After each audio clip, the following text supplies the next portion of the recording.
Hey, everybody. I wanted to take just a couple of minutes and address a couple of COVID-19 related questions and issues that are coming up quite a bit that quite a lot of people are talking about. I've had quite a few people ask me what I think about COVID-19. Is it a conspiracy? Is it overhyped? Is it this? Is it that? I hopefully answered a lot of those questions in my previous longer video that I put out last week. If you haven't watched that, watch it because I get into the scriptures. I explain what I think is actually going on in the world right now as it relates to Bible prophecy. But I want to address the COVID-19 situation where we are right now in British Columbia. There's a lot of focus on the number of deaths. And this is understandable because it's the most shocking statistic. And so it's natural that the media would be most interested in it. When you look into the facts and the figures and the statistics, last time I checked in British Columbia, here's what I found. The average age of a person dying from COVID-19 is 84. The average life expectancy in the province of British Columbia is 81. So the people who are dying 99% of the time with COVID-19 are people who medically, scientifically are in an age and stage of life where it is not to be considered anomalous, abnormal, unexpected, really in any way. And that's not to be cold or callous. That's just speaking medically. That's speaking scientifically. What is a tragedy that we're beginning to see is that despite all of our lockdowns and everything, we're still having tons of outbreaks in the care homes where many of these elderly people are currently living. It's still happening all the time. And that's a real tragedy because we're not managing to actually protect them despite all of these precautions. But the even greater tragedy is that they're dying alone.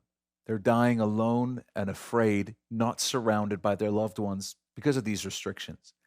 I think that's absolutely tragic. And we're beginning to see a cause of death now appear on their death certificates that reads failure to thrive. And what that means very simply is that they gave up on life.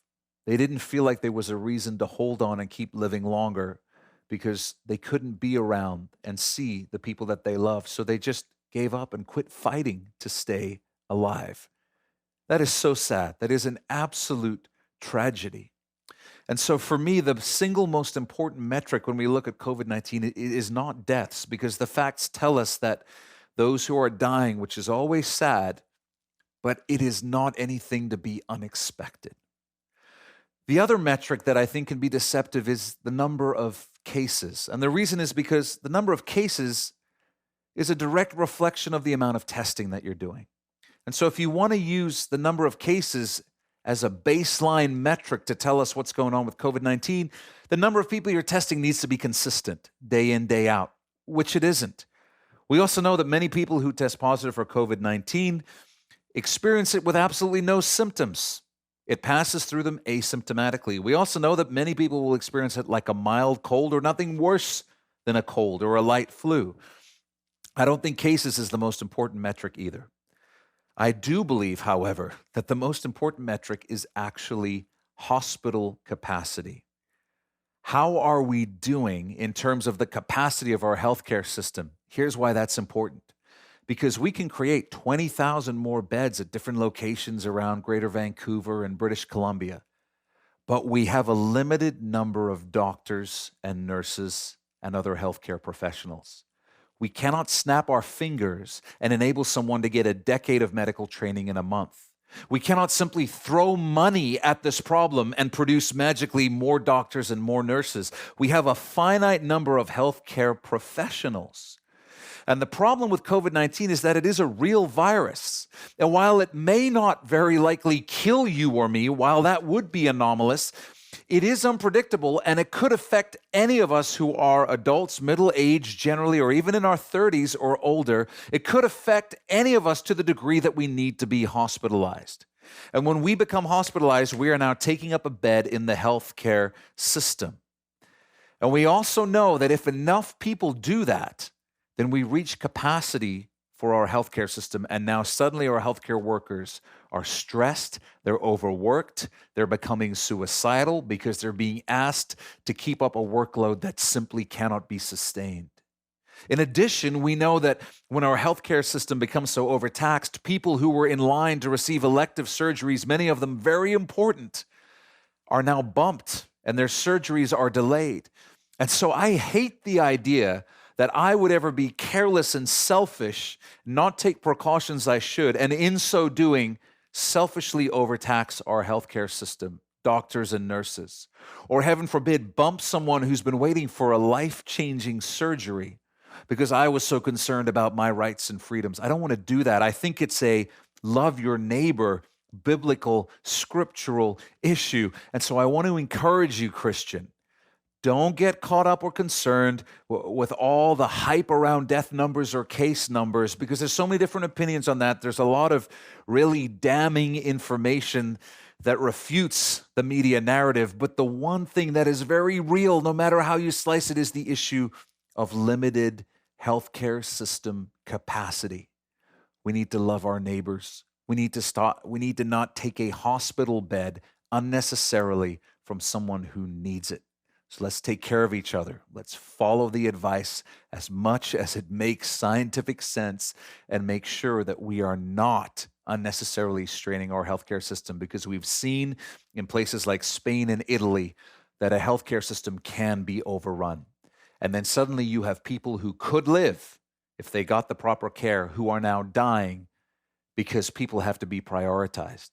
Someone has to get a ventilator at the expense of someone else. And heaven forbid that we would be selfish or careless and bring that doomsday scenario to British Columbia, to our own backyard. That wouldn't be a good thing to do. Something else that people have been asking me about is the vaccine. And I want to let you know, I'm not going to comment on the efficacy or safety of the vaccine because I'm not a healthcare professional.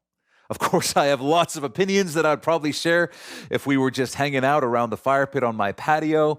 But I need to be honest, I'm not an epidemiologist or a virologist. And so my opinion is very limited and ignorant in a lot of ways when it comes to the safety of the vaccine itself. I just don't know. So let's wait to hear from people who actually do know, or wait until we have really good information before we offer our opinions on that. I will tell you this, though. If I'm right about what I shared in my previous video, if I'm right about what's ultimately going on, we are not going to see the vaccine, which is starting to roll out already around the world. We're not going to see the vaccine cause life to go back to normal. We're not going to see that happen because there are bigger changes that need to happen on a societal level almost everywhere around the world. And the COVID crisis is part of that, if I'm right about what I shared in my previous video. This is why we're already beginning to see healthcare professionals give us warnings like, oh, just because you've got the vaccine doesn't mean you're not going to need to still wear a mask and socially distance. I think you would be wrong to expect the rollout of the vaccine to cause life to return to normal. I don't think that's going to happen, unfortunately. And I don't mean that to be a discouragement. I mean that to remind us, put your hope in Jesus. Don't put it in a vaccine making everything better. Put your hope in Jesus. People have asked as well, do I think that the government is going to mandate the vaccine? No, I don't. I don't think the government is going to mandate the vaccine. I think some companies are going to mandate it, which is going to be interesting from a legal side of things. I think that the vaccine is going to be mandated in the form of societal and lifestyle pressure. In other words, the government's not going to make you get it, but I do think that without it, you're probably not going to be allowed to travel internationally. You're not going to be allowed to get on an airplane. You're not going to be allowed to go to a ski mountain. Your child is not going to be allowed to possibly participate in sports teams and maybe even school down the line. I think that's more the kind of thing we're going to see, because you're going to see businesses, understandably, let's use gyms as an example, make the point, hey, why can't we reopen if everyone who's coming to our business has been vaccinated? Why can't we reopen? And so I think that businesses and that type of thinking is going to cause the government to need to issue some sort of certification to show who has been vaccinated and who hasn't. I don't think that's conspiratorial. I think that's just rational logic about how things are going to play out. And I think that that will very likely happen early next year, early 2021. So that's where I see some of this stuff going. And then the last thing that I wanted to share is just, I shared in my previous video about how I think there's significant changes coming to the whole world system. The last thing that I would share is that I do not expect China to be part of that change because China is not a globalist country. China is extremely nationalistic, and they are not interested in being part of some international community. They are interested in Sino prestige and their own global power structure. This is very interesting because when you get into the book of Revelation and you get into that famous verse that alludes to an army of 200 million coming from the east, now it begins to look like, oh, I could see how that could happen if the whole world essentially forms some sort of new global community, but China doesn't.